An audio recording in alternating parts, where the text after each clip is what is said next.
she was like the first person I got close to in LA. Besides the Sway Boys, besides anybody in social media, she was the first person I ever met. She was the first person that I genuinely got close to and I'm still close to. She's probably the closest person I am to in LA.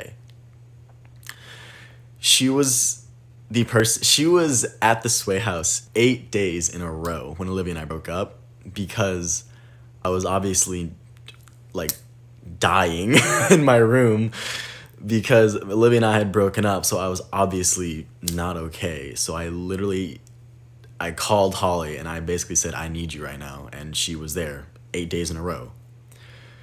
If you check my Instagram feed, the pictures of me in the pool, those were all taken by Holly because she was there taking those photos. But I was basically in my room just being depressed. And she was just kind of a presence in the room because some things you can go through alone and just things like that, some things you just can't. But she was at the Sway House 8 days in a row. And so I don't really think I have anything else to explain about it. I was going through one of the hardest breakup I've ever gone through. And I needed one of my best friends, the closest friend I had in LA at the time, because Griffin was actually in Indiana when Olivia and I broke up, so I couldn't go to him. He was gone. So I asked Holly to come over because she was obviously the closest person I had in LA.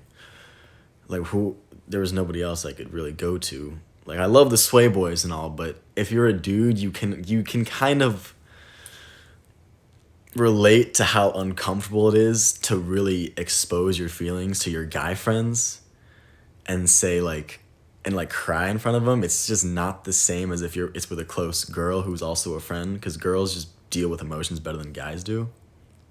So I don't really it was just Holly. Like, it was just one of the closest friend I have in LA. And the reason Bryce and them reacted like that is because Holly just happens to be absolutely gorgeous. So obviously they're going to assume, because that's what everybody on the face of this earth does, is assume every single thing without knowing anything. But I feel like I have to address this because it's a really serious thing to be called to just have that be on your, I guess, not conscience, but be associated with you it's just a really big deal to me personally to have that be associated with me, because I don't like talking about my relationship with Olivia post breakup or the things leading up to the breakup. I don't like talking about it whatsoever. But I was kind of forced at this point because all everyone does is assume. But that's the story. It was one of my closest friends coming to check up on me because she had to check up on me 8 days in a row. She literally sat there and watched me cry. Literally just sat in the room and watched me cry. That was pretty much it. Like, yeah, that's the whole story. There's nothing else to it. I don't know what else to really say. Because I know even though I tell this side of the story, some people are going to believe but whatever the hell they want to believe. But